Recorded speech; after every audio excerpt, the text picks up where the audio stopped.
Welcome to the Starculus version of Exam Prep for the Algebra 1 end of course exam based on the 2021 released questions. Question 7 states two characteristics of quadratic function p are given. The axis of symmetry of the graph of p is x equals -3, and the function p has exactly 1, 0. So we're going to break down exactly what that means. The question ultimately is, which graph could represent p?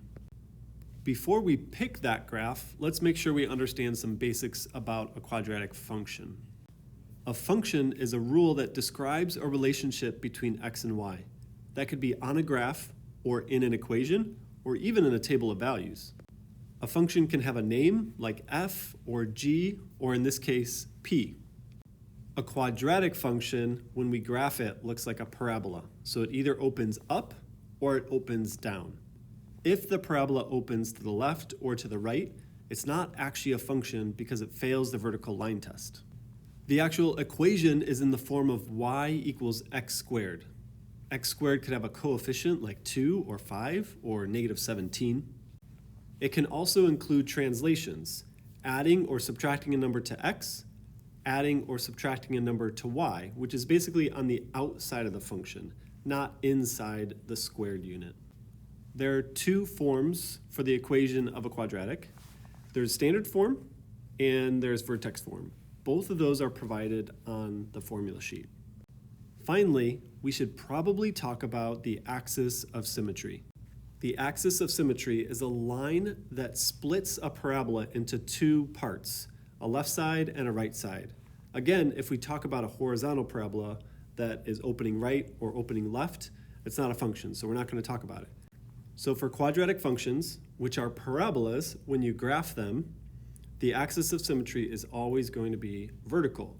And that's defined by the equation x equals some number, which is what we have in this case, x equals -3. And when we look at the answers, what we're looking for is a parabola that is basically centered around the point x equals -3. Notice that's the case in answer choice A and answer choice B, but not C or D. The final thing to consider here is that the function p has exactly 1, 0. So what is a 0? A 0 is when the function is equal to 0, which means the equation is equal to 0, or the graph has a y value of 0. Don't miss that. It's when a graph has a y value of 0. For answer choice A, notice that that parabola has a y value of 0 when x equals -3, but only when x equals -3. So that's the correct answer. Let's contrast that with answer choice B. How many times does that parabola have a y value of 0? Well, let's look. I can see one at x equals -6. It's when it crosses the x-axis. And then I could see one at x equals 0. It goes through the origin. Suppose we thought that a 0 meant that x equals 0. Well, all four of these would have 1. But those are officially called y-intercepts. Answer choice A, it's at -3. Answer choice B, it's at 0. C, 0 again. And D, -3. So don't forget, a 0 is when the function is equal to 0, meaning that the y value is 0. In conclusion, what should we know? We should know that a function is a relationship between x and y.